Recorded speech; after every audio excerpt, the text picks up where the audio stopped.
ومر كلا أي برامج كني تحناها ورئيسك بلارن اللي عقب تابعني مدحونها جمهورية الصومالية سجالات مدن محمد عبد الله فرماتشان كل الله قيبت أنت وش قيمها بدن وحنا كو إيجتونا أنت بدنا وكبلا بدونا لبدي يكون يتطوي توانك بشيء فوروري دور شدي دعضي أي ولي بس يابه لياب كلا هيدا ودعضي وحقبت كتولده دليل يا أمام بوحي شري يتكو قاعد دونتا مدحونها مر كلا نمهد علينا إياه وقتها قالقة runtii soo rujisay isla markaana tanaasulka faraha badan ka samaysay markale waxaan ka mahad celinayaa ballanta waraysigana aad muddada dheer soconayay runtii aad oofisay isagana anagoo taana ka abaalhayna waxaan rabaa madaxweynuhu 2017 bishii February 8 baa madaxweynaha jamhuuriyadda lagu doorto intaan lagu dooran kulli waxaa jiray abaabul iyo olole aad gashay muddo dheerna aad ku jirtay nooga soo bilow dadaalka aad ku jirtay iyo marka la isku daro guushaadii ma isu qalinto ma islahayd mise maad filayno waad ku naxday madaxtinimada in lagu doorto 8 bisha labada qodob soo ka xidh waa mahadsan tahay mar kale runtii horey baan u imid 2015 hawshii waxaan u fariistay Nairobi dad horey uga shaqeyn jiray kambanada iyo dad runtii maxaan ku raahdaa active ah na waa raadinay marka taas guusha wax weyn bay runtii ka qaadatay door bay qaadatay naam de waa isku diyaarinay oo de hal sano iyo bar yaan ka shaqeynaynay hawshaas in la guuleysto ilaahay waa fududeeyay laakiin hal arrin baa dhacday oo de xoogga markaa saarta adiga inaad guuleysato waxaa kaalumaya marka haddii aad guuleysto waxaad qaban lahayd iyo dadkii aad keeni lahayd mas'uuliyiinta aad keeni lahayd xilka siin lahayd marka maxaa yeelay focuskaaga waxaa saartay how to win inaad guuleysato hadda marka insha allah hadduu la yiraahdo labada waa wada qabanaynaa macnaheedu waxa weeye khibradii baa badatay waa inaad barnaamijyo maxaan ku raahdaa serious ah oo aragti fog leh iyo dadkii qaban lahaa inaa haysato laakiin de waa doorasho dadbane xasan sheekh wuxuu ka hadlay doorasho qof iyo cod lama qabanayo hadda waqtiyaane oo hadda saan u diyaar garoobinba waqti saan diyaar u ahayn 20 beri baa ka hartay 20 berina waa ka hartay qaabku wax u wadana ma u maleynayo inuu ku kalsoon yahay inuu shacabka hortago maxaa yeelay hadda nin barakicin iyo dhibaato iyo ka shaqeynaya oo dalkii horumarkiisii iyo wixiisii la arkayo inuu hoos u dhacay sumcaddii dowladnimada inay hoos u dhacday maciishadu ay sicir barar badan ay jirto amnigii naftigiisa waa ka hadli doonaa soo noqon doonaa taa 17 horta intaynaan dilin warar badan baa jira dhaqaalihii 2017 aad ku guuleysatay ama guushaada doorka ka ciyaaray yaa taageerada ugu badan xagga ka heshay ganacsato Soomaaliyeed ganacsataan ka helay Soomaaliya ganacsataan ka helay waxaan ku sheegayaa waxa way moogtahay sideedaba dadku waxa siyaasadda Soomaaliya la yiraahdaa ajnabi baa gadaalka fadhiya qof walba wuxuu leeyahay dawlad heblaaya ay wadata kala ay wadata soo ma garan waxaan ku sheegayaa maxamed cabdullaahi dawlad dhistay ma jirto 2017 xaqiiqo ah oo run ah aniga dawladda dhistay ma laha dawlad ila fariisatay oo aniga garab siisa ma laha dawlad dhaqaale igu kabtay ma laha dawlad siyaasad igu kabtay ma laha balse waa qaar kale waa la dagaalamayeenba Ethiopia oo kale waa dagaalamaysi oo de ma aysan rabinba anoo kale oo ay ku tuusan yihiin wadaniyad iyo dawlad wanaag inuu ka shaqeynayo qof noocaas oo kala ah Ethiopia ma rabinba marka dadka u yeeranayeen oo aad sabay ugu yeeranayeen anuu qayb kama ahayn marka taasna waa kabnay oo runtii markii ay noqotay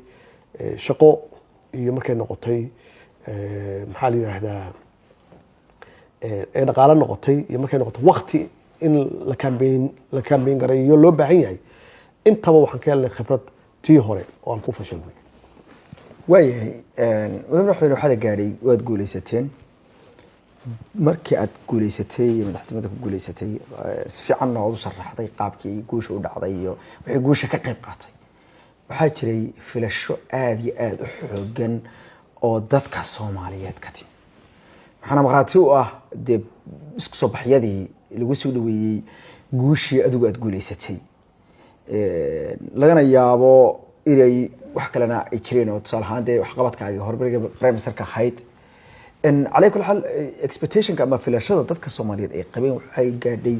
هير عن إنه يتلقوا عرق ما ضد صوماليات العرق صدق يسنو ذي قدمي على عرقيه في الشهادة ضد كها قبيل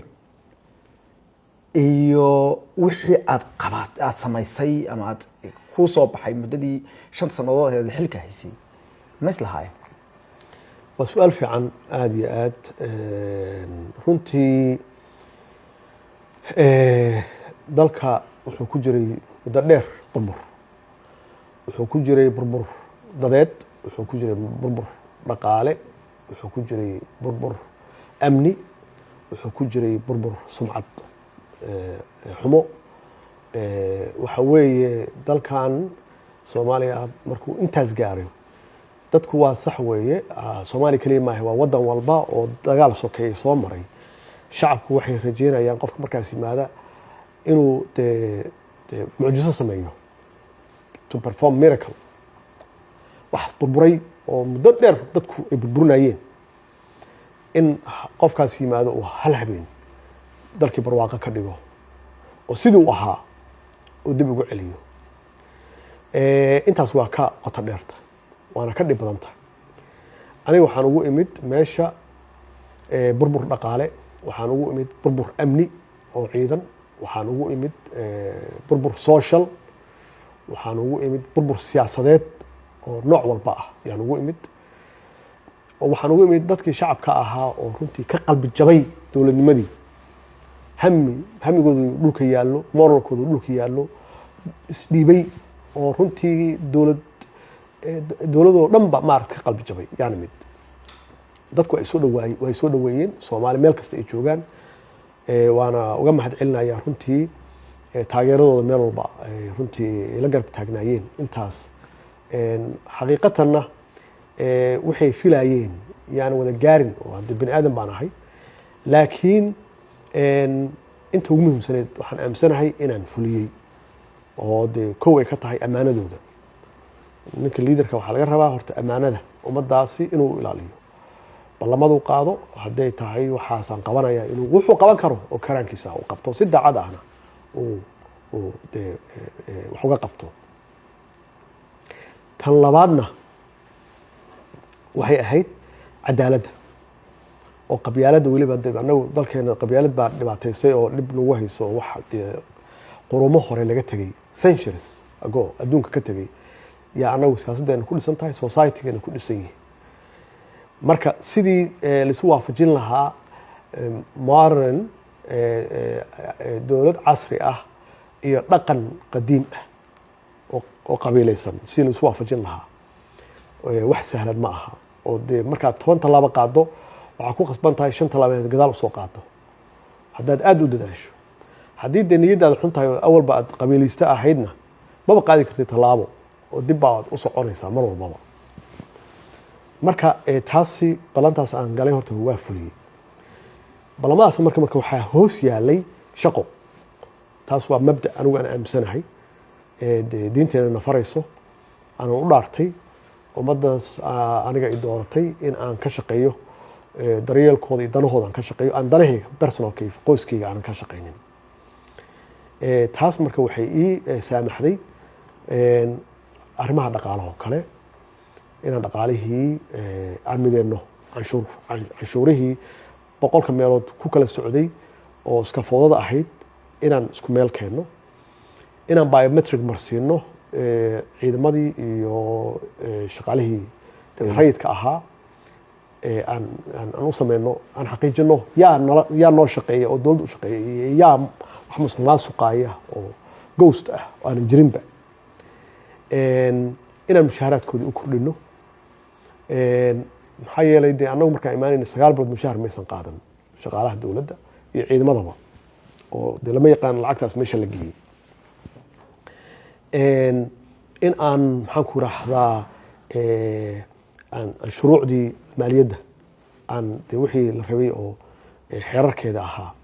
aan baarlamaanka geenno aan ka ansixino inaan guddi musuqmaasuq la dagaalamo aan sameyno inaan dakhliga kor u qaadno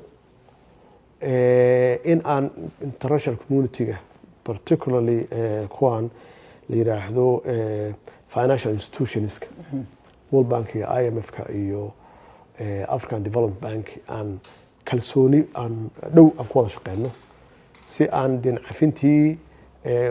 madaxweyne Xasan Sheekh uu bilaabay May uu la saxiixday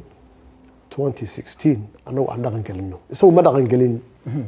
waana ku fashilmay runtii laakiin isaga bilaabay wuu saxiixay sax ma hadaas wuu saxiixay isaga bilaabay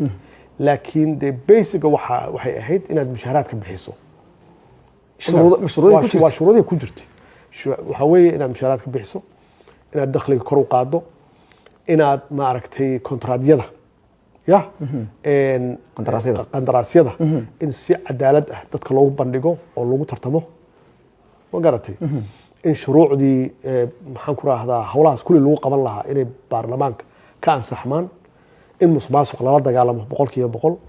in la mideeyo maxaan ku raahdaa canshuuraadka oo dhan la mideeyo oo hal meel la isugu geeyo wasaaradda maaliyadda la hoos geeyo waxaas oo dhan marka isaga imtixaanka ugu horeeyay yuu ku dhacayba oo ah mushaaraadka marka anagu markaan imaanayno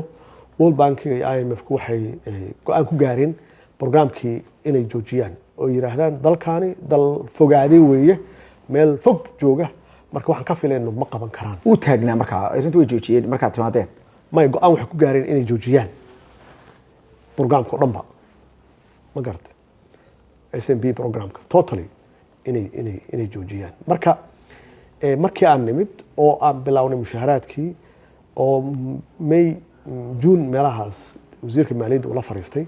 ay yiraahdeen waxa recommendationkiina waa u dirnay World Bank-ga board meeting kala galayo September waxaan recommend garan in barnaamijkan idin qaadi karin oo idinku culus yahay marka raali naga ahaada may raali ahaada idinka soo garan anagu hadda waxaan joognaa 6 bilood 6 biloodna mushaaraadka waa bixinay xitaa bishii naga horeysay oo January ahayd mushaaraadkii xitaa waa bixinay taas waxay cadeynaysaa haddaan hawshii bilawnay marka wixii hore hanoo qaadina hanoo qabanina barnaamijkii hore iyo dadkii hore iyo waxay sameynayeen annaga hanoo qabanina annaga waxaan nahay dowlad cusub oo diyaarsan madaxweynaheeda ilaa meesha ugu hooseysa shuruudahana waa fulin karnaa marka waa qaadan waayeen laakiin markii dambe dee waana waa iska keen qaateen macnaha niyaddeena wanaagsan iyo shaqadii aan bilawnay inaan qabanno oo aan weliba qaar tusnay oo aan bilawnay inaan ka shaqeyno inaan mideyno dakhliyadii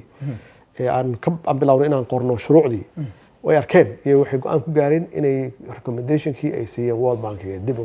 uga noqdaan marka wasiirka markaa isku dayay inuu qanciyo wasiirka maaliyadda wuxuu ahaa Mr Bailey maxaa marka ugu weynaa uu ku qanciyay yani maxaa kula tahay inay de sheekadhan oo la joojiyay inkastay wax weyn tahay de bishii 6aad baan joognaa bishii 5aad marka la joogaa dhabaadkeedii ilaa January waa bixin waxta naga horeysay inay wax weyn tahay mushaaraadkii laakiin horta qiso yaab la dhacday ma aqaan inaan ka gaarsiin karno oo waqti aan u hayno isagana uu ka hadlay ma aqaan dad badan inay dhageysteen in kale sheeko waxaa jirta oo u sheegay oo geesdiir ma aqaan inaan maqashay wuxuu yiri geesdiir wuxuu ahaa nin wiil yaroo aan iskool ahayn oo galaaska 3aad ma aqaan waxay dhiganayeen oo iska wareersan oo iskuulka ku xun oo dayacan yuu ahaa wuxuu uga sheekeynaya boorka uga sheekeynaya marka wuxuu yiri geesdiir nin aan iska wada yeesno oo iska dhibaataysan oo la iska soo diro iskuulka inuu salumin ama uu meel kale aadin oo iskuulka lagu waardiyeeyo ciyaalka iska dhex jiro yuu ahaa homework iyo shaqada guriga aan ka soo shaqeynayn markii imtixaanka la qaado zero iska siiyaanba iyagoona fiirin warqadda iyo zero siiyaan marka say zero u siinayeen oo ninkan galaaska iska dhex hurdoodo oo iska foolxun yahay oo madaxiisa si timiis u xiran yihiin waa family wuxuu ka yimid faqri ah marka mindi bay ugu xiraan wiil madaxa tasakiin ma awoodaan mindida ay ku qashaan xoolaha iyo madaxa ugu xiraan ku holhoolaan marka wuxuu yiri wiilkaas maalin dambe hurdadu ka kacay wuxuu bilaabay inuu attention siiyo oo wax barto oo tartanka galaaska ka qayb galo oo uu saxla qaamay maalin dambe imtixaankii la qaaday yaa imtixaanka waxaa la siiyey zero geesdiir waa qeeliyey waa ooyo dhulka isku garaacay macallinkii wuxuu yiri yaa bax saaqidii waxba ma tiide maxaa la ooyeysaa bax galaaska waa laga eriyo banaanku tagay banaanku oohin la fariisto macallin kala meesha ku arkay macallinka yaa geesdiir maxaa dhacay maxaa la ooyeysaa warqadan fiiru yiri macallino aniga macallinka zero eber buu isiiyey ana eber ma ahi aniga waa dadaalaa aniga baryahan dadaal badan baa sameeyey waa isxilqaamay haa sidii hore ma ahi aniga geesdiirkii hore ma ahi aniga haa waa isbedelay macallinkii waa fiiriyey wuxuu yiri waa saxsan tahay macallinkii kale kusoo wuxuu yiri ninkan maxaa u siisay zero war ninkan waa geesdiir uu yiri ma ahi yiri geesdiirkii hore ma ahi aniga waa isbedelay macallin fiiri waa la fiiriyey mise 70% wuu saxay ajiib hal mar buu boodi wuxuu mooday marka macallinka inuu qishay oo de qof kale uu ka qishay ma yiri ma aaminsan ninkan bundadan keenay waxaa la geeyey maxaan ku raahdaa blackboardkii ya sabuuradii baa la geeyey intii baa la ka shaqeey wuu ka shaqeeyey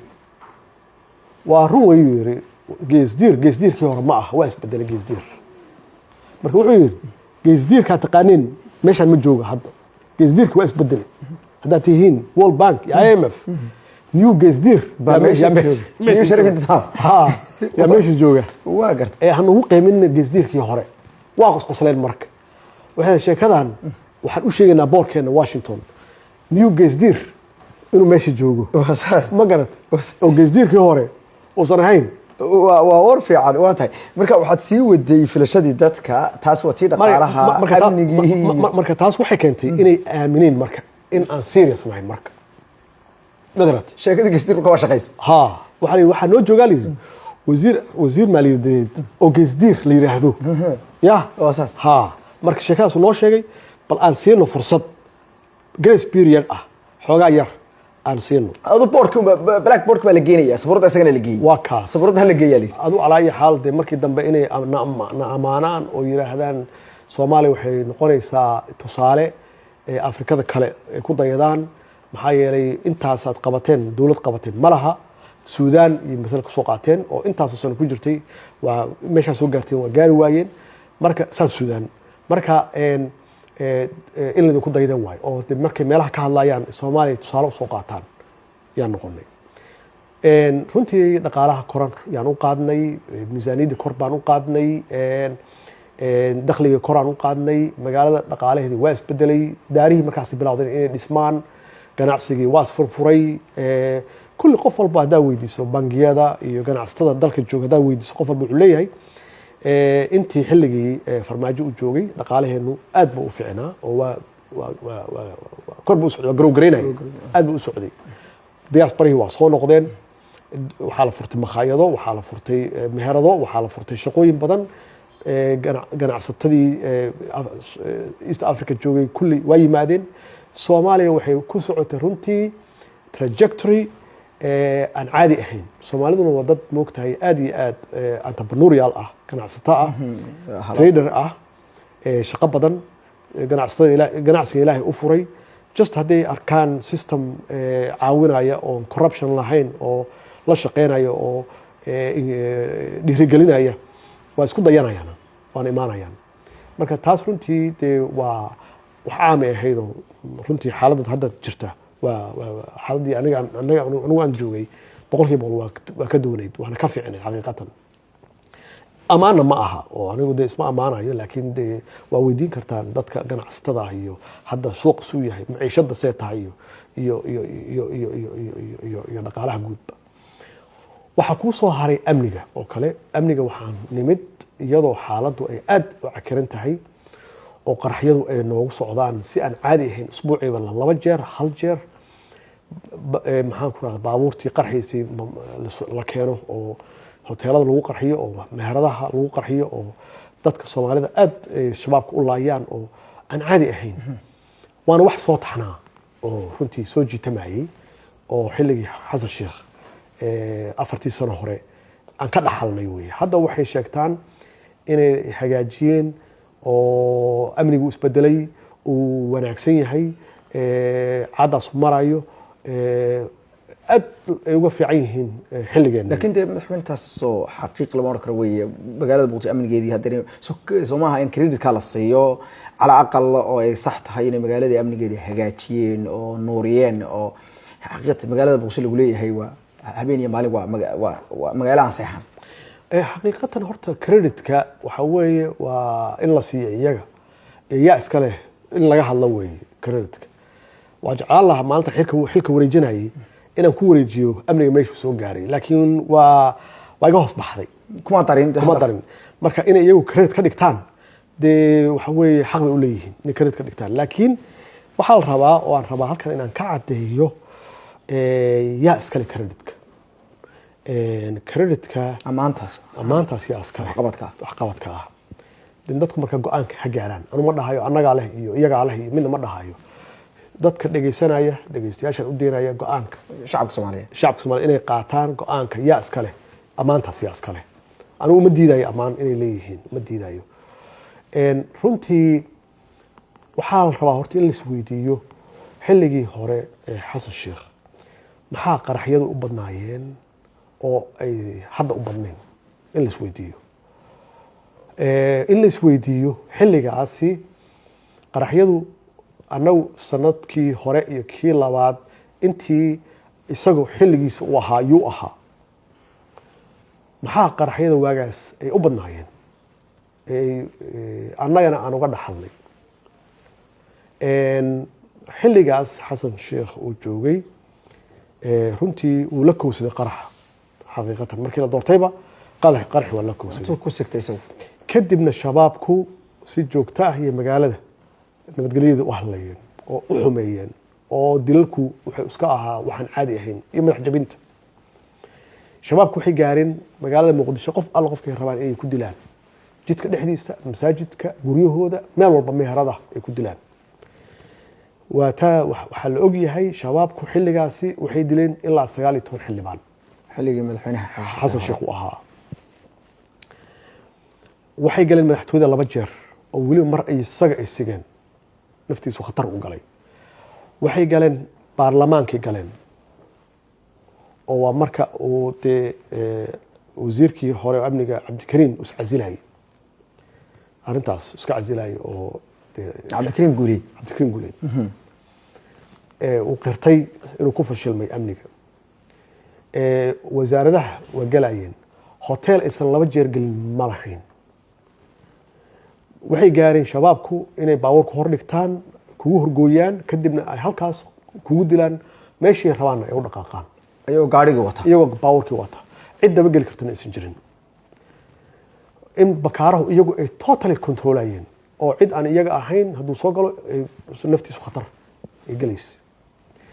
waxaan leeyahay xilligaasi waa xilligay bilaabeen lacagaha inay ka aruursadaan meheradaha oo systemka ay u samaysteen horta Xasan Sheekh waxaan ka dhaxalnay annaga waxaan ka dhaxalay Xasan Sheekh ciidan aan moral lahayn oo moralkoodu uu hooseeyo mushahar aan qaadan oo la leeyahay $100 qaata ama ka taga waxaan ka dhaxalnay ciidan isdilah maalin walba iska hor yimaada isgoosida isku laayo oo la leeyahay booliiska iyo militariga isku laayay markii ugu dambeysay oo xilku soo wareejin ka hor siinka dheer laba waxa ku dagaalamay ciidan oo military ah ciidan cagayni la yiraahdo wadan jiray oo loo diro leeyahay soo afjar iyo ciidan gaar u baxay oo ahaa gudooday ciidankii Xasan Sheekh uu diray dawladdu dirtay laga soo adkaaday ma garatay macnaheeda ciidan aanan lahayn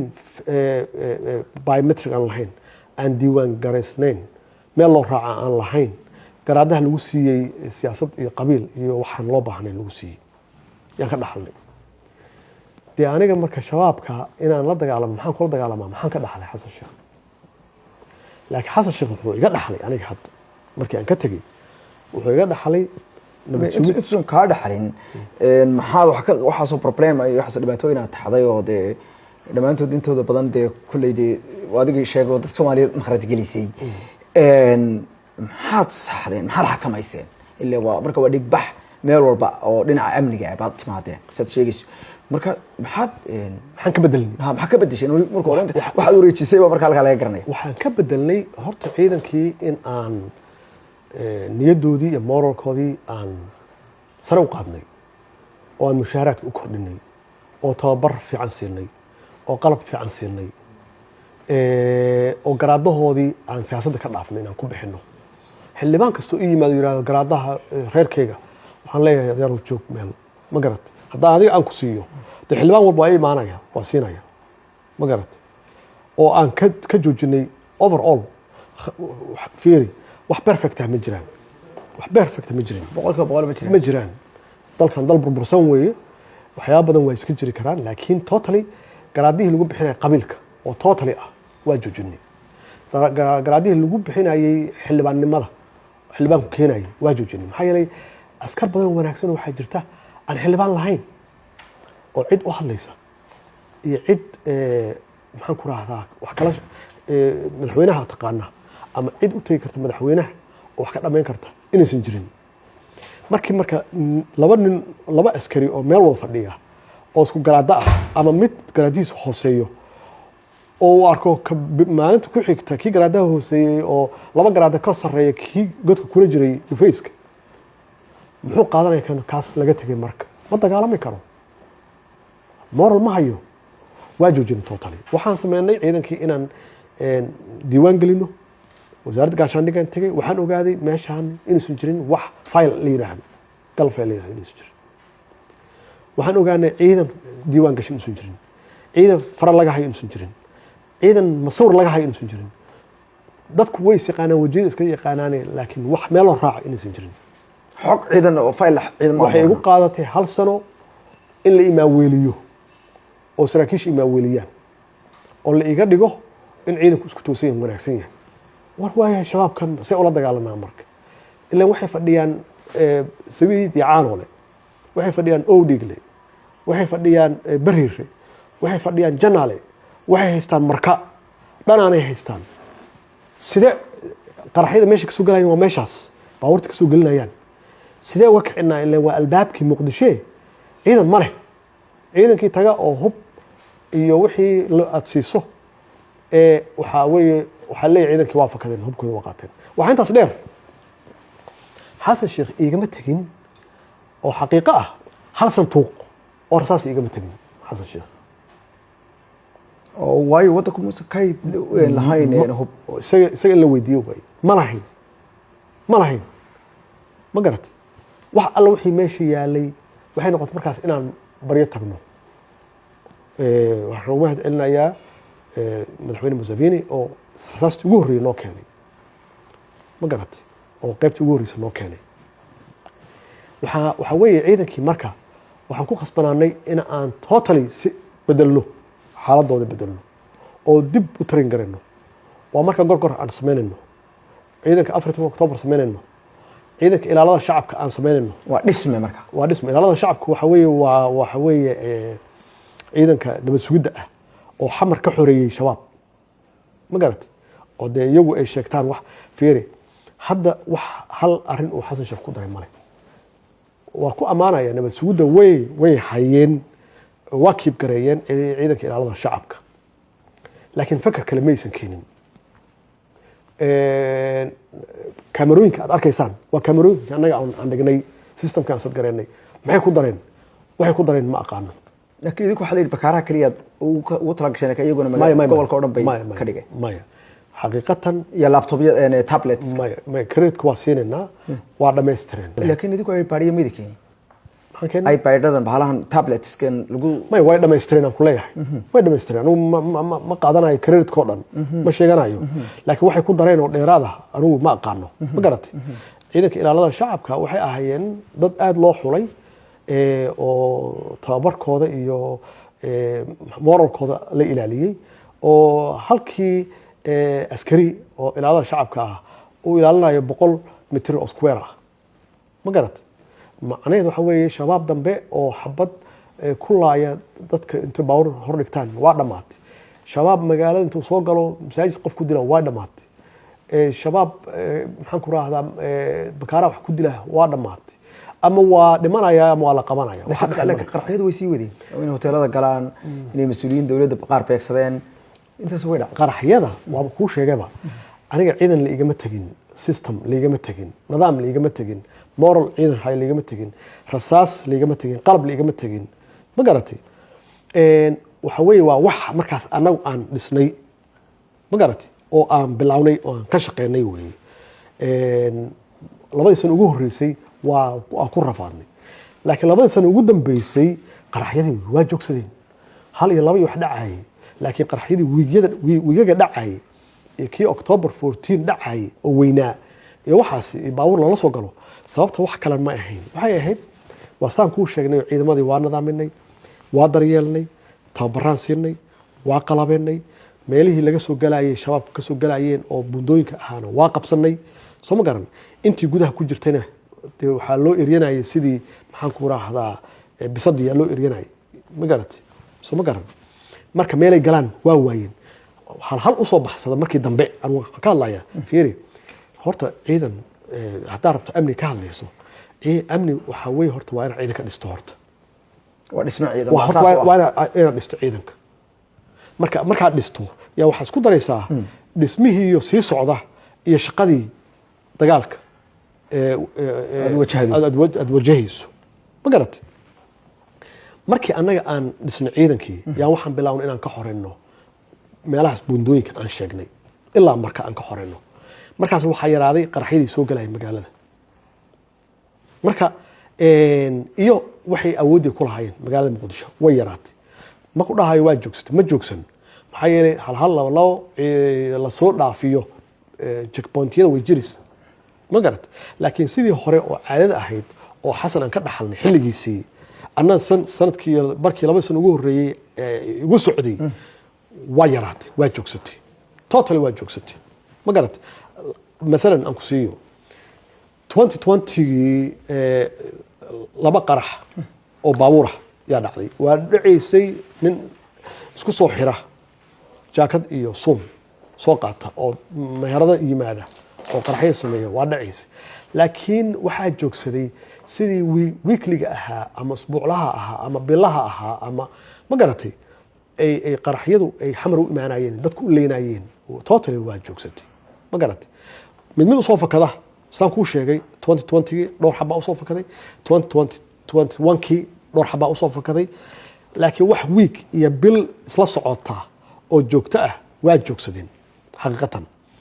waxayna ku joogsadeen shaqadii aan qabanay yahay xasan marka wuxuu la kulmay oo dhaxlay ilaa waa ku sheegay xasan sheekh wan oo xitaramkiisii hore ah waa ogeyn oo waa waxan ka dhaxlay qarxiyo joogto ah iyo dib joogto ah iyo problem joogto ah waan ka dhaxlay laakiin anigu wuxuu iga dhaxlay waxa weeye ciidan moralkiisu fiican yahay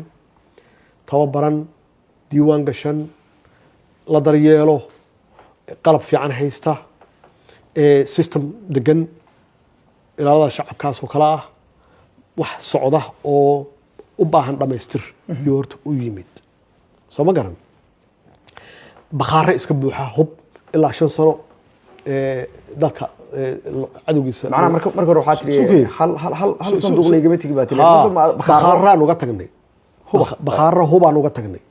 soo ma garan oo 5 sano dalku ku dagaalami karo 5 sano haddaan la lulmin oo aan la iibsan oo suuq la geenin ma garan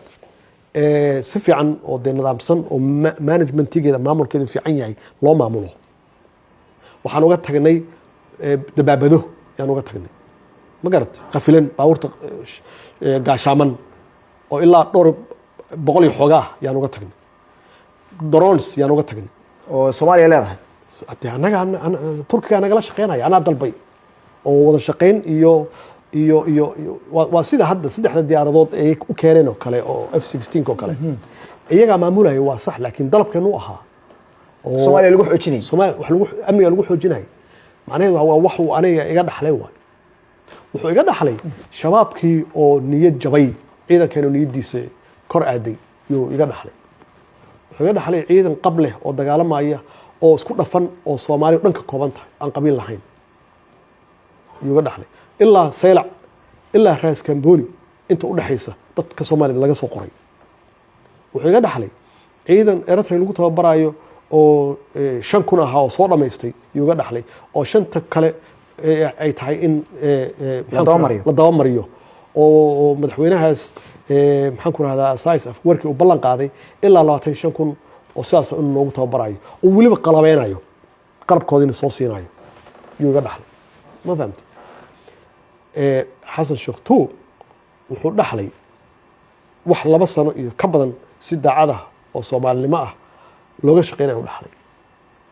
haddii kale wuxuu ku noqon lahaa Xasan Sheekh Wambu ku noqon lahaa qaraxyadii iyo isagii xaaladii uu ku dhex jiray iyo $100 haddaa rabtaan qaata ama ka taga wuxuu dhaxlay oo kale dheeraad ah ciidamo rajo leh in la daryeelayo xuquuqdooda ay joogto tahay wuxuu dhaxlay ciidamo maxaan ku rahdaa mushaaraad fiican u bilowdeen ay qaataan oo annagu aan qorsheynin haddaan soo noqon lahayn inaan u laba jibaarin lahayn mushaaraadkooda ma garad oo aan u laba jibaarin lahayn yuu qaatay oo rajo weyn qaba oo aaminsanaa haddii uu Xasan Sheekh yimid ay ku tuhmayaan in khibrad leh inuu yahay shaqadan fiicana loo qabtay dee inuu xoojinayo laakiin hadda waxay arrintu taagan tahay ciidamada nabad sugidda hawshoodii waa maxaan ku rahdaa meesheedu ka waday laakiin ciidanka militariga ah dhaawac weyn baa runtii soo gaaray waay aan u nimaano markaa waxqabadadii kale ee sii socday hadda taa kuwa bulshada ku arrimaha gudaha iyo ku arrimaha dibadda bal taasna ka jawaab intii 5 sanadood xukunka haysay maxaa kaloo labada meelood kaaga qabso arrimaha dibadda iyo arrimaha gudaha iyo ku bulshada oo isku daraya arrimaha dibadda xaqiiqatan runtii anagu waxaan la kulanay duruufo iyo caqabado aad u adag ayaan la kulanay markii aan imid ba waxaa bilowday arrimihii khaliijka oo de iskahorimaadkii qadar lagu cunuqabateynayay waxay noqotay markaasi in la siiyo option inaan raacno qadar iyo inaan la dagaal marka oo waliba aad nalagu cadaadiyey bacdama xaaladeena dhaqaale amni siyaasad aad u hooseyso u liidato oo aan u baahannahay dowladahaas khaliijka oo dhan oo wada socda oo inay Soomaaliya caawiyaan markii iyagu dhexdooda dagaalku ka dhacay oo khilaaf ka yimid dhexdoodii dee anagu waxaa ii muuqatay inaan anagu dhinac inaan qaadano inay saxayn dhexdhexaad aad ku adkaystaa maxaa yeelay dee ma naqaano waxay ku dagaalameen iyo wax dhex maray ma naqaano teeda kalena ma doonayn inaan cadaawad samaysano waxaan ku khasbanaanay marka inaan raahno dee haddaan anagu idin heshiisiin karin dad waalaad tihiin heshiiya anagu idima soo dhex galayno marka dowladihii qaar baa waxay u arkeen bacdama aan anagu aad iyo aad u liidano tabarteen u liidato dhaqan ahaanna nalagu yaqaano dad masaakiina oo dhabar jilicsan spine aan lahayn in maxaan ku raahdaa nala khasbi karo ama dhaqaale nalagu khasbi karo ama awood kale siyaasadeed nalagu khasbi karo xaqiiqatan arrintaas waa ka biyadiidi waxaan qaatay inaan qaato go-aanka ah dhexdhexaad inaan qaato oo aanan dowladda qadar Soomaaliya aanan cadaawad uga samaynin mustaqbalka maxaa yeelay anigu waa qaadan karaa wax aniga ii fiican waa qaadan karaa laakiin waxaa ii muuqatay go-aanka aan qaato waxaa dhaxli doona dadka iga dambeeya mustaqbalka dadka iga dambeeya inay qaataan marka waxaan go-aan ku qaatay in aan dhexdhexaad qaadano laakiin dee waxay u qaateen intii ka soo horjeeday in go-aankaas uu ahaa go-aan u heelinaya dowladda qadar maxaa yeele waxyaabaha nala weydiiyey waxaa ka mid ahaa calaaqaadka in loo gooyo qadar totally safaaradaha laga soo qaado hawada laga xiro iyo in dee aan qayb ka noqono dagaalkooda oo lagu eedeynayo qadar inay dee argagixisada ay taageerto inaad eedeysaan inaan eedeyno annagu waxaan nidhi caddeyn ma hayno arrintaasna sax ma aha marka haddaa caddeema haysaan noo keena caddeemana ma keenin mana aysan haynin therefore dee sabab aan ula dagaalamo ama aan uga goosto xiriirka ma jirin waad sii wada doontaa hadalkaaga arrimaha dibadda ku saabsan laakiin taas dadka qaarkood waxay yidhahdeen dhexdhexaad maydan noqon dhinac baad noqoteen oo qadar baad taageerteen markii horena waxaad ballan qaadeen anagu arrimaha dhexdhexaad baanu ka naanay waxaana ku darsamin waxaan leeyahay qadar baad taageerteen oo siyaasadeeda arrimaha dibadda laga gardaran yahay iyo dulmiga lagu sameeyey kulli ayaga daba gasheen oo saas hadalka u dhigteen in dulmi lagu sameeyey taa maxaa dhigahay maya arrintaasi sax ma ahayn xaqiiqatan annagaa nala dulmiyey oo dowladahaasina dulmiyeen khaasatan imaaraadka carabta na dulmiyeen oo ay dhaqaalo nagu soo siiyeen dowlad goboleedyadii ay dhaqaalo nagu soo siiyeen mucaaradkii marka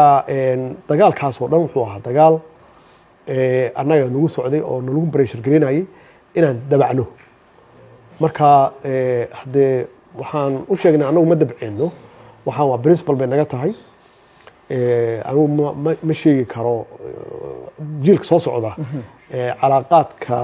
qadar waxaan u gooyey oo aan dhan u aadnay dana dhaqaale ama cadaadis siyaasadeed dee moogtahay ilaahay markaa raali geliso aad ka shaqayso ilahay inaa raali geliso wax dhibaata ay arki maysid de markii dambena de iyagaaba iska heshiiyeba meeshii annaga aan joognay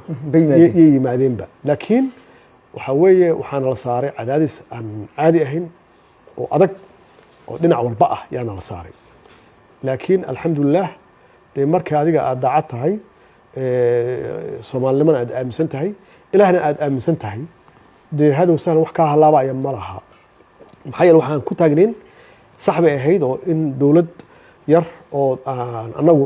waxba kala gelin dhibaato ah inaan anigu aan la dagaalamo inaysan sax ahayn marka arrintaas aad sheegtay sax ma ahayn anagu lama dagaalami karno cid annaga aanan garanayn waxaa la dhex maray marka taasi waa waxa weeye annaga cidna lama jirin waxaan qaadanay neutral yes markii nala dhibaateeyey oo dagaalkii nalagu bilaabay waa isdifaacnay waa tahay arrimaha dibadda waxaa kaloo weli waxaanu ku jirnaa qeybtii arrimaha dibadda waxaa kaloo laga hadlaa arrintii cunaqabataynta hubka iyo arrinta kale ee golaha ammaanka qaramada midoobay runtii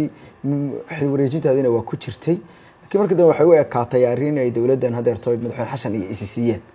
arrintaas sidee uga shaqaysanayada arrimaha dibadda waa saa sheegtay waa wax ballaaran hadda hal arrin kaliyaan ka hadalnay laakiin guud ahaan arrimaha dibadda iyo arrimaha mandaqadda regionka annaga aan ku noolnahay runtii wax badan ayaan ka qabanay sumcaddii dalkeenna soomaaliya lagu yaqaanay dal maskiinoo markii sidii la raba loo rogrogto in aan yeelanay mowqif adag oo aan qayb ka nahay isbedelada socda ama aan naftigeeda aan wax ka jiheynin isbedeladaas aan wax ka jiheynay waxaa ka mid ahaa geeska africa oo kale etoobiya iyo soomaaliya iyo eritrea xiriirkii saddex geesoodka ahaa ee dhaqaalaha ku dhisnaa xaqiiqatan annagaa iska lahayn initiativekeeda fakarkeedana annagaa iska lahayn annaga iskale maxaad ka wadaa maadaa lahaa soomaaliya anaa lahaa soomaaliya iska lahayd waxaana ay ahayd barnaamij aniga iyo albashiir madaxweynihii suudaan iyo xeela maryam etoobiya aan isla bilownay kaasna anaa iska lahaa fakarkeeda oo madaxweyne albashiir yaan ka dhadhiciyey laakiin waxaa nala qaadan waayey xeela maryam oo prime ministerka markaas kasii dhacayay sababtana waxay ahayd waxaa ku kacay ormadii yaa waxay ku bilowday mudaharaad qallaaso gudaha ah yaa ka bilowday laakiin fakerka naftigiisa wuu qabay in la abuuro regional economic integration in la abuuro isdhexgal dhaqaale ee gobolka ah markii uu ka baxay xeela maryam oo aabi u yimid isla arrintii baan waxaan u geeyey asais afwarki iyo isaga waa isla qaadanay waa taan ku siixnay baxardaar iyo casmara isdhexgalkii labadaba ujeedkana wuxuu ahaa soomaaliya inay ka muuqato mandaqadda geeska africa inay ka muuqato annagoo sharaf leh oo qeyb ka ah hadday tahay dhaqaale hadday tahay siyaasad ayna noqon soomaalidii la yaqaanay oo dee tacbaanka ahayd oo iyada loo tashanayay inay noqon oo xoogaa aan madaxa taagno aan tusno dee in annagu isbedel uu nagu yimid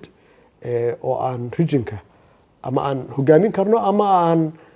fikir aan keeni karno regionku uu isku raaco. taas waxay ahayd runtii arrin guul ah. doodaa ka yimid waa xasuustaayo farmaajo degadihii buu siiyey Ethiopia iyo hawlahaas baa dhashay maxaa yeelay dee mucaaradkii dadka aan jeclayn inaan soo xiro kanaalada yaa waxay abuureen narrative dhahaya farmaajo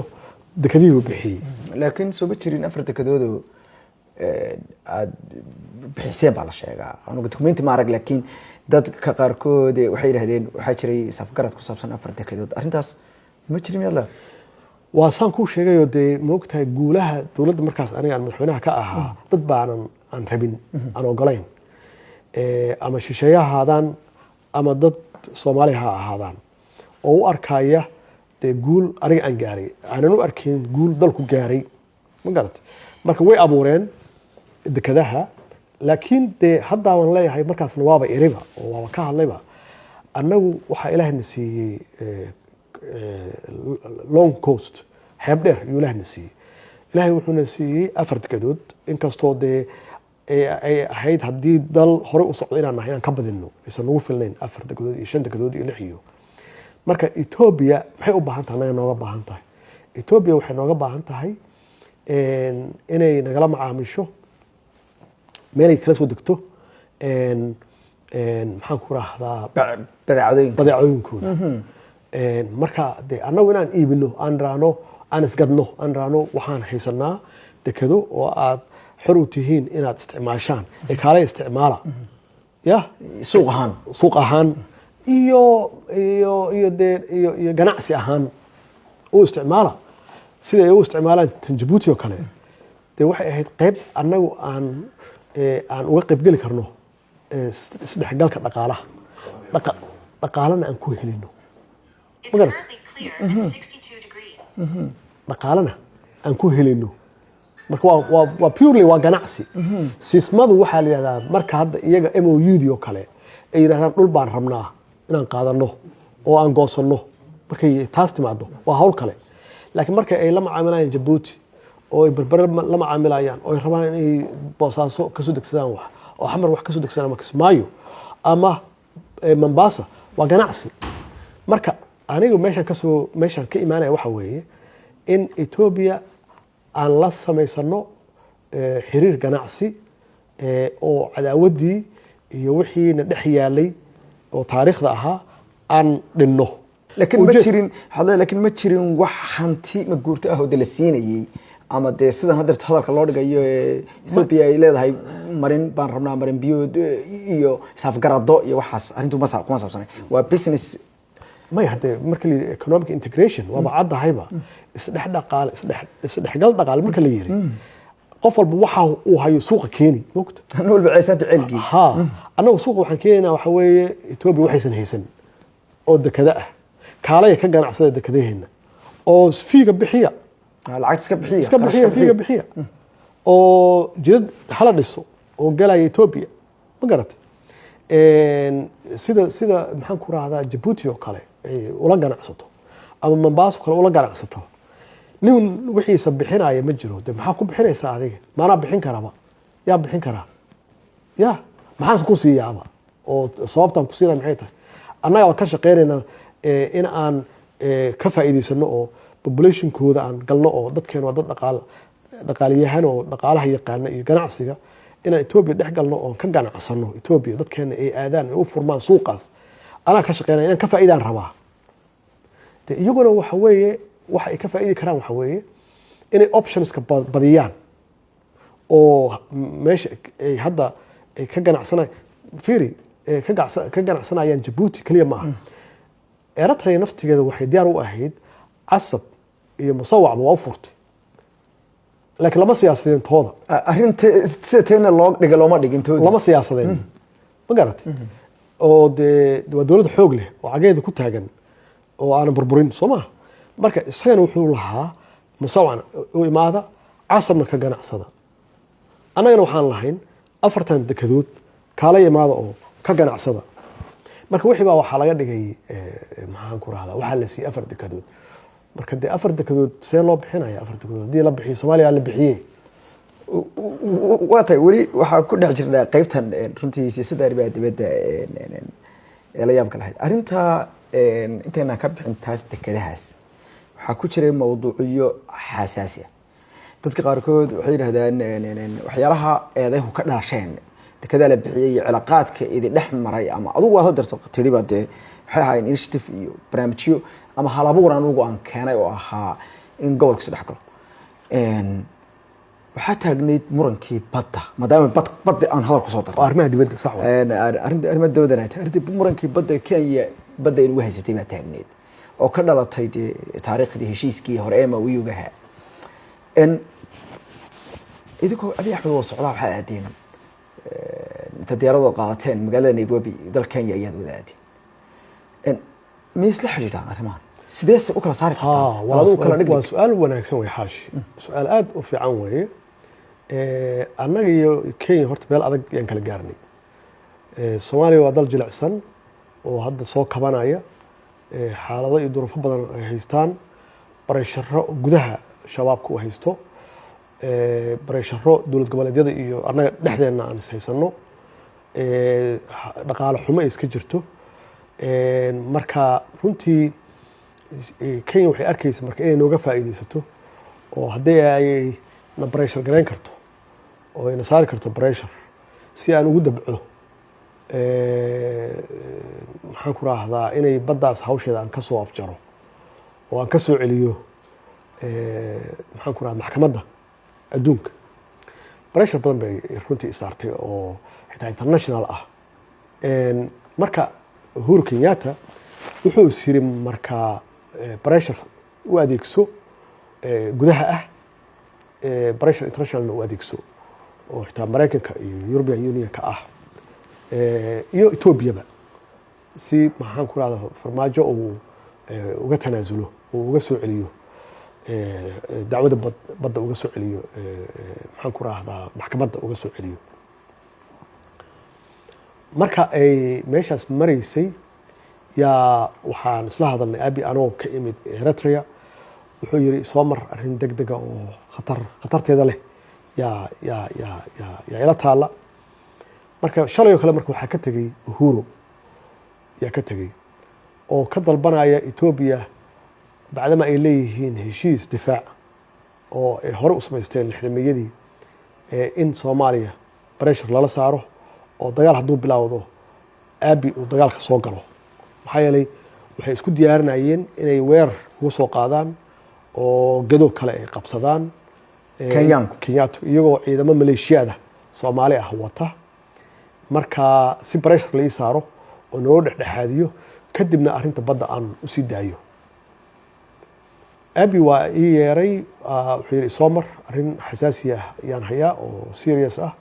waa soo maray wuxuu yiri ninkii ahaa Uhuru iga tagay shalay aad u xanaaqsan oo diyaar u ah inuu kula dagaalamo ninkan Europeanka iyo Mareykanka waa kaaga dhow yahay oo waa jecel yihiin anigana xiriir baan leenahay oo waliba qoto dheer oo heshiis waliba difaac marka wuxuu invoke gareeyay uu sheegay heshiiskii in loo baahan yahay in laga maxaan ku raahdaa boorka laga qaado la soo active garay la soo istaaro heshiiskii bacdama dagaal uu diyaarsanayo Soomaaliya uu la galayo waxaan doortay marka anigu in aan kolleyba dee waa isku dhacnay ninkii ahaa Uhuru Kenyatta dee baddiina waa meesheeda taallaayo bad anigu aan ka noqon karo ma jirin mana aha marka in aan labadooda isku daro oo laba cadow noqdaan iyo in aan kala qaado oo aan ninka la yiraahdo Abiy oo ka shaqeynaya nabadoonnimo oo leh haddii aad siiso fursadan aan dhex galo waxa weeye waxaa noqonayaa dee nin wax isku dayay ama dhexdiina galay qaybna aan ka noqon doonin in lagu soo hujuumo oo lagu soo weeraro marka sida kaliya aan uga baxsan karo waxa weeye in ay siiso fursadaas aan isu ekeysiiyo inaan ahay nabadoon haddii kale dee labada dal heshiisa u yaala aniga iyo Kenya mar rabnaa isku dhacno anigana mar rabo inaan qayb ka noqdo weerarka Soomaaliya lagu soo qaadayo marka yani waxaad gashay marka Soomaaliya waxay gashay position adag taasa marka markaas kadib baad soo raacdeen dee sax weeyo dee xaqiiqda waxa weeye waxaan kala dooranayaa marka inaan labadooda inaan maxaan ku raahdaa cadow ii noqdaan ama in aan kala reebo oo awalba ninkan waa dagaalsaneyne Uhuru uusan iga raacin aabi taasaa keenta marka inaan iraahdo waayahay nabad aan tagana marka meesha isagana naftigiisu waxay ka ahayd face saving inuu isbadbaadiyo oo uu isu ekeysiiyo inuusan war ka diidin Uhuru Kenyatta isla markaasna uusan ku raacin Uhuru dagaalka uu rabo inuu soo geliyo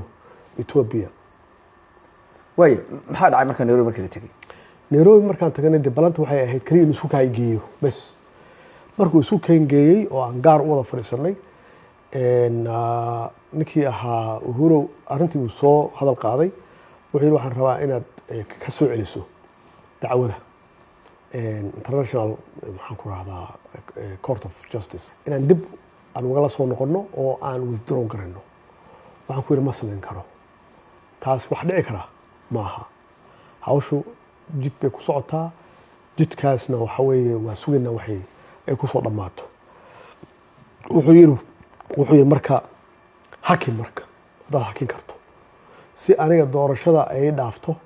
oo kadibna cid iga dambaysa ay la macaamisho la dilgarayso waxaan ku yidhi wax aan hakin karana ma laha hawshaan hawl maxkamad ku jirto weeye jadwalaysan jadwalkeedana u dhaafaynaa haddii dee aada guulaysataanna dee waa ladin xukumay annaguna haddaan guulaysano dee annagaan loo xukumay marka wuxuu markaas qaatay inuu dagaalkiisii sii wado marka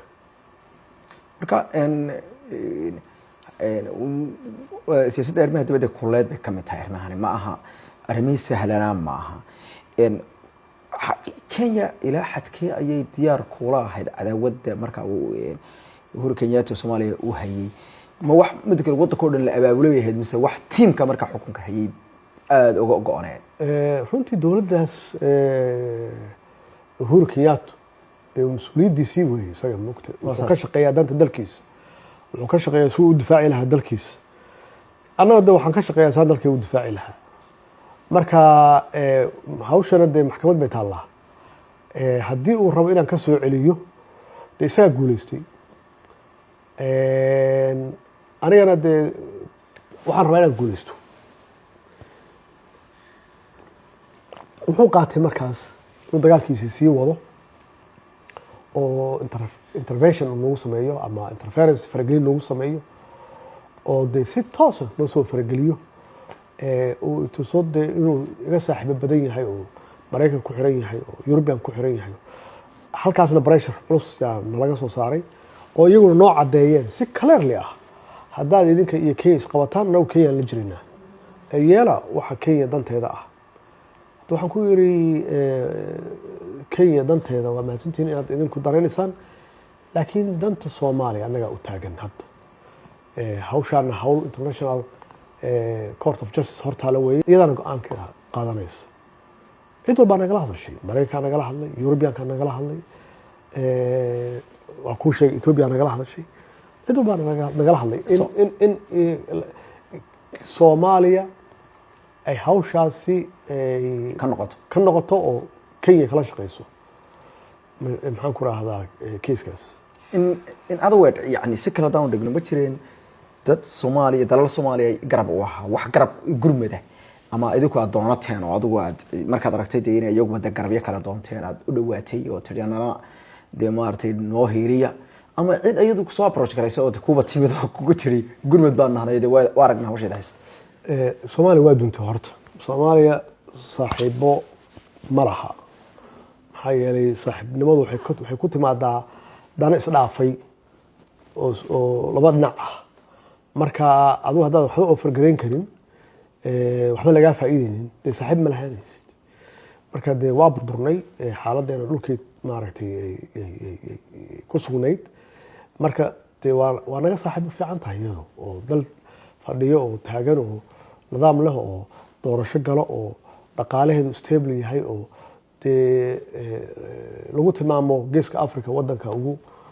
dhaqaalaha badan inuu yahay haddii Africa laga fiirin maybe waddanka saddexaad iyo waddanka afraad inay soo galayso Kenya marka waa naga muhiimsan yihiin waa naga saaxiibo badan yihiin xaqiiq weeye annaga cidna soo fargelisay oo ka joogsadayna tiri toos ah ma jirin cid aan ka maqlayn kolley ma jirin maxaa yeelay hawshu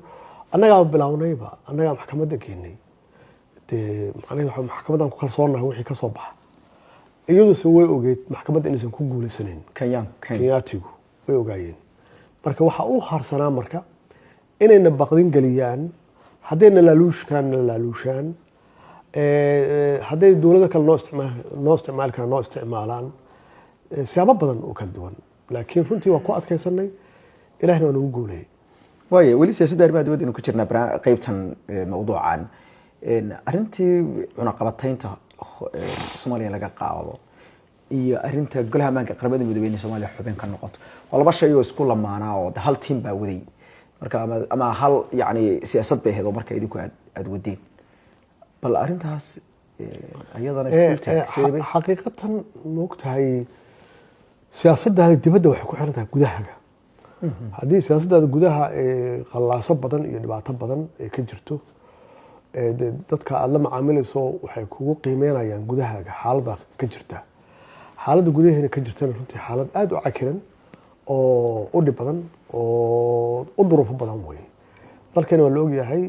muddo dheer iyo ku jiray burbur iyo dagaal sokeeye marka waxaana laga sugaaya waxaa weeye annaga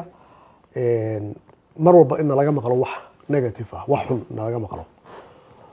in nalaga arko marka la arkayana in nalaga arko inaan baahannahay oo aan taakula iyo caawimaad iyo support raadinayno marka wax laga faa'iidaya runtii ma jirto saasay tahayna annagoo og inaan duruuftaas ku jirno yaan waxaan ka shaqeynay inaan ismoogeysiino oo aan iska dhigno dowlad istaagan oo cageeda isku taagtay oo problemyo aan qabin oo dee waa burburnay kasoo kabatay oo u diyaarsan inay la macaamisho caalamka intiisa kale marka taasi waxa weeye waa imageka annaga aan muujinayn laakiin qofka markuu backgroundkaaga akhriyo oo dee maxaan ku rahdaa xaaladaada gudaha uu ogaado dee wuu ogaanayaa inaad weli soo gaarin meel lagula macaamilo laakiin sharciyaddii baan haysanaa dowlad jiri jirtaan nahay awood lahaan jirtay Africa marka loo fiiriyaan nahay maxaan ku rahdaa dad firfircoonaan nahay waxa weeye waxaan muujinaynay inaan weli nool nahay oo aan jirno taasaa marka waxay keentay waxyaabo badan oo meelahana laga filayay meelo ka sarreeya inaan runtii aan gaarnay marka la fiiriyo waa ka hadashay Kenya waa ka hadashay khaliijka wixii dhacay waa ka hadashay ama waa ka hadalnay maxaan ku rahdaa regionka aan ku naalno waa ka hadalnay marka waxaas oo dhan markaa isku darto xaqiiqatan xiriirka aan la leenahay Turkiga xaqiiqatan oo isna aad u wanaagsanaa waa soo kabanaynay xaqiiqatan waxaana lagu ogaa hal meel siyaasadduna waxay ku fiican tahay in aadan boodbood lahayn oo meel lagugu ogyahay oo predictable aad tahay oo lagu saadaalin karo haddaan lagu saadaalin karin maantana aad joogto halkan laba dal oo ishaya haddaad marba maalin mid la joogto sida haddaan arkayno dee waxaa kaa lumaya credibility iyo sumcadda shakhsiyan madaxweyne ahaan iyo shakhsiyan iyo guud ahaan dowlad ahaanba waa kaa lumaya oo dee waa lagu sheekaysan waxaa leeyahay markuu kaa tago meel heblaayuu aadaya hadhow u yeero adigana markaa u baahato waa meesha markaas nabceedeen buu aadaya waa lagu dhaxaya marka sumcad ma lihid xaqiiqatan haddaan sumcadna haddaadan lahayn dalkaaga sumcad ma lahaanayo intaas keliyana maaha dowladaha kugu xiga soo socda naftigooda waa laga filaya saas kale inaad tahay ama madaxda soo socota waa laga filaya saas inaad tahay therefore hadda xaaladdan ku jirno xaalad siyaasadda hadda jirta oo xasan sheekh maxamuud uu hogaaminayo siyaasad degan ma aha waa siyaasad transaction ah oo maalinla ah dhaafsi ah marka haddii saas lagu fahmo inaad noocaas tahay dee maalinta lagu baahda lagu yeerayaa waana la filayaa inaad isbedeli karto berri maxay keenaysaa marka hadda madaxda bedeli doonto isaga shaqa u taalla because waxaa laga yaabaa inaysan akhrin wixii ka horreeyey isaga waxay filayaan marka madaxweynaha soo socda in sidaas uu dhaqmi doono waana sidii aniga ugu dhacday laakiin madaxweyne wuxuu dhahay Soomaali dunida heshiis la dunida oo dhan uu wada tago oo intaas hayso dhan uu kala goosho oo nin walba soo salaamo oo nin walba cilaaqad wanaagsan la sameeyo ma arrin khaldan baa asagu wuxuu u arkaa Soomaali dunida heshiis la xasan sheekh maxamuud siyaasad arrimo dibadeedna waxba kama yaqaano siyaasad arrimo gudahana waxba kama yaqaano taasaa waxay keenaysaa inuu fahamkiisa hooseeyo Soomaali heshiis adduunka la ah oo dhan ma jiri karo wadan heshiiska adduunka oo dhan adduunka oo dhan heshiis la ah ma jiri karo sax ma aha maxaa yeelay adduunka oo dhan wada heshiis ma aha adduunka oo dhan adiga heshiis kula ma aha mana kula dagaalsana danaa jira danahaasaa la rabaa adiga la wada leeyahay taada inaad fiirsato marka haddaad tiraahdo aniga maslaxadaha dowladahaas aan ilaalinaya kulligood sax weeye heshiis waa la noqonaysaa maxaa yeelay iyagaa u shaqaysaa soo ma see heshiis ula noqonaysaa waa inaad u ogolaato wax alla waxay kaa rabaan haddaad diiddo heshiis lama noqonaysid xaqiiqda waa taas wey laakiin arrinta ah Soomaali heshiis ah visionkiisa ma xuma inuu ka fakaro inuu Soomaali heshiisiin karo inuu ka fakaro visionkaas waa saxsan yahay laakiin visionka caalamkan heshiis la wada noqonaynaa taas vision khariban waay oo aan shaqaynin maxaa adu dantaada tahay wey marka haddaa Soomaali madaxweyne u tahay maxaa danta Soomaaliya ku jira ma aha danta shakhsigaaga ma aha dantaada adiga ma aha danta Soomaali xaggee ku jirtaa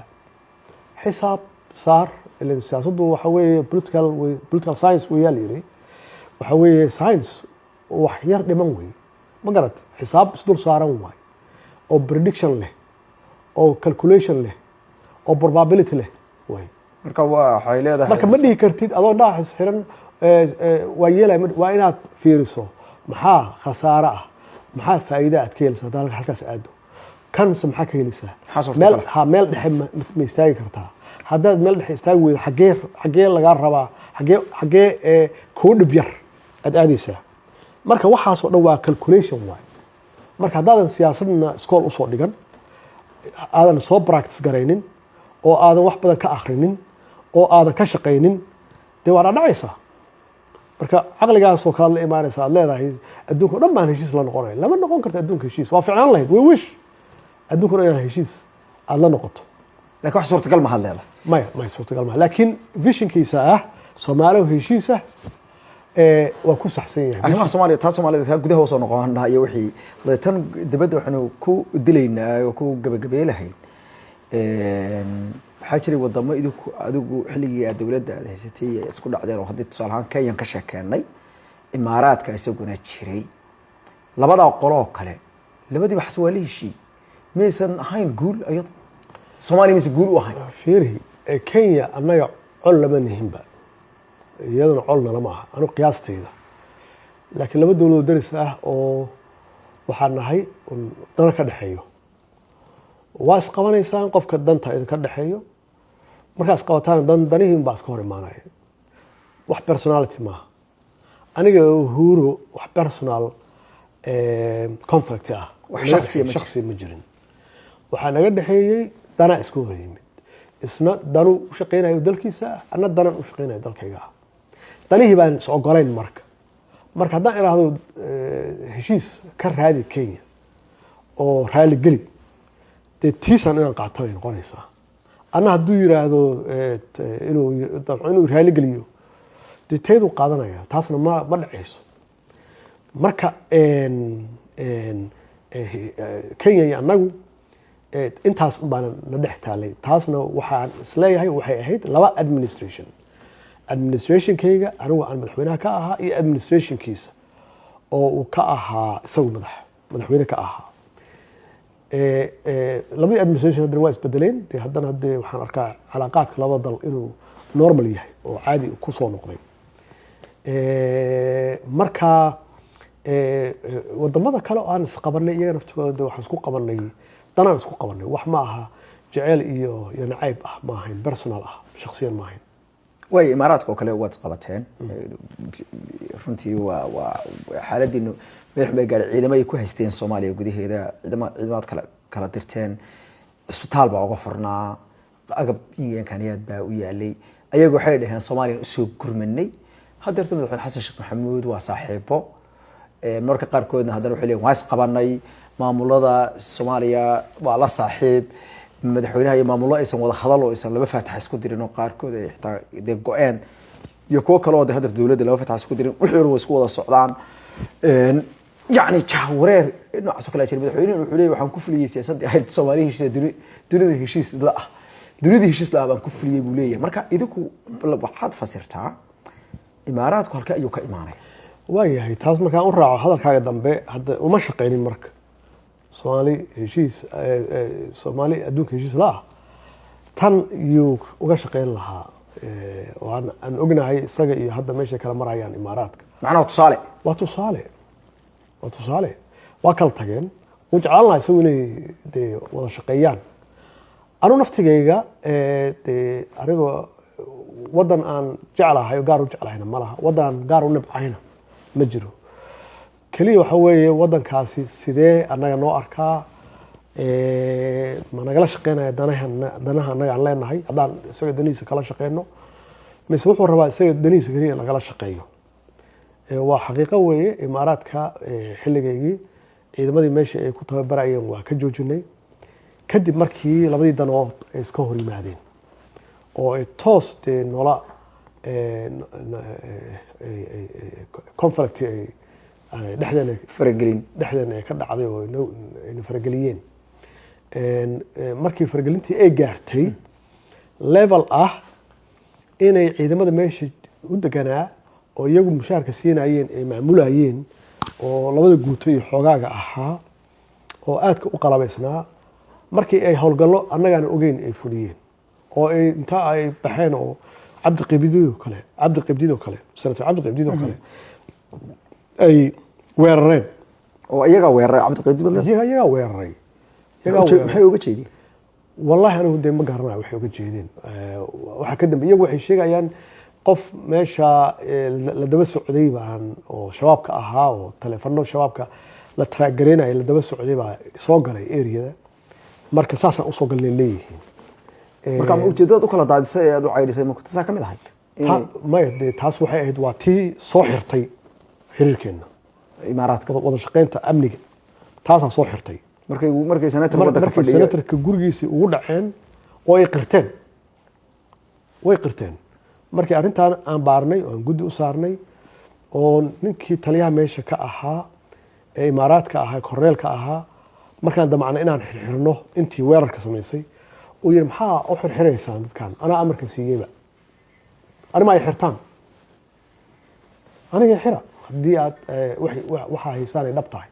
hadaa xiri kartaan aniga xira markaasaan waxaan niri marka bismarka operation dhan xiraynaa marka hawlgalka oo dhan baan xiranaa marka hawshaas waa xiranaa marka arrin fool xun bay ahayd oo runtii soo afjartay xiriirkeena xaqiiqatan amniga ama wada shaqeynteena tooska ah taasoo soo afjartay laakiin amni kale la sameeyay heshiis kale amni la sameeyay heshiiskii amniga hadda lama burin imaaraadka si rasmi ah looma burin inkastoo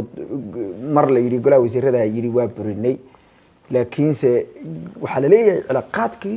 dawladda madaxweyne xasan sheekh maxamuud iyo imaaraadku ilaa hadda uu socdo maya ma aqaan dee u socda laakiin dee xasan sheekh dawladdiisa waa caddaysay in wax alla wixii heshiisa hore loo galay ay joojisay waa sheegtay marka fulinteeda ma aqaan ilaa levelka iyo heerka ay marayso ma garanayo taas marka waxay keentay calaaqaadka labada dal inuu kala fogaado xaqiiqatan marna way madaxweyne taas waa ka gudbi doonaa laakiin su'aasha ugu dambaysa marna imaaraadka si toos intaad ula hadashay ma fahantay waxay Soomaaliya ka rabaan iyo in bal waxay tabanayaan iyo wada xitaa inaga waxay naga tabanayeen Soomaaliya wax ka tabanayeen si arrinta loo soo afjaro oo de labada dal adoo bal xitaa cilaaqaadkoodii soo jireenka waagi horena ku yar daraya oo bal dib ugu noqonaya ama barbar dhigaya si sareexa marna ma uga hadashay dhowr jeer yaan kala hadlay aan yiri Soomaaliya saaxiib wanaagsan weeye abaal baad ku leedihiin Sheekh Zaid ilaahay ha u naxariisto wax badan buu Soomaaliya maaragtay ka yaqaanay xiriir wanaagsan halkaasuu kasoo bilowday idinkiina dee waa wadaan xiriirkii laakiin siday wax ku socdaan si aan annaga dan noo ah maaha waxaan rabnaa arrimeena gudaha inaydan soo faragelin wada shaqaynteenna aan xoojino investment iyo maalgashi aad samaysataan si aan annaga aan cageen ugu istaagno marka uma cuntamay kolleyba dee ma ogtahay hadalku waa hadal laakiin ficilkaa wax walba ka weyn marka ficil kasoo noqonayay uma muuqan mid runtii ay daacad ka yihiin arrintaas again mar kalean kugu celinaya soomaaliya dal lama dagaalami karto mana colaadin karto soomaaliya dal walba way u baahan tahay laakiin dalkaasi waa inuu yahay dal si dhab ah u ogol soomaaliya inay cagaheeda dib isku soo taagto soomaaliya inay waddan xora tahay oo aan la fargelin karin soomaaliya in ay maxaan ku raahdaa dib usoo noqoto dib usoo noolaato oo sumcaddii ay lahaan jirtay iyo wanaaggii ay adduunka ku lahayd uu ogol yahay ma garatay marka haddii intaas aadan ii ogolayn oo aadan ii ogolayn inaan ahay waddan xor ah oo sovereign ah aadan ii ogolayn oo aad ila dhaqmayso as a client state waddan adigu aad maamulayso ama aad yasayso dee waxay ku xiran tahay hogaamiyaha markaas jooga sida uu go-aan uga qaato waxaa dhici karta hogaamiye adigu go-aamadii aan ka qaatay oo dhan arrimaha dibadda taa Ethiopia taa gobolka andhaho isdhexgalka gobolka inagoo isku kuusanaba tayi Kenya iyo badda iyo tan imaaraadku intuba waxay ahaayeen kuwa ku qotomay danaha Soomaaliya fiiri siyaasaddu caadifad ma leh siyaasadda kuma salayn kartid jacayl iyo nacayb sideedaba hadday tahay aniga adiga dhexdeenna iyo hadday tahay dalba siyaasaddu marka la wada shaqeynayo waxa weeye waa dan haddaad danteeda ka shaqeyso dantaada waa kaala shaqeyn hadday danteena kala tagto waa kala tegaynaa waxaa laga yaabaa inaan isku soo noqono who knows therefore qofka siyaasiga ah nacaybna ma laha jacaylna ma laha wuxuu ka shaqeeyaa dan marka aniga siyaasaddaydii arrimaha dibadda ama dowladdaydii siyaasaddeeda arrimaha dibadda caadifad kuma dhisnayn waxay ku dhisnayd itus oo itaabsi iyo annaga danteenaan horumarinaynaa danta Soomaaliya aan horumarinaya haddaanan anagu dadka ay ii doorteen madaxweyne inaan u noqdo dantoodaan horumarinaya waa mahadsantahay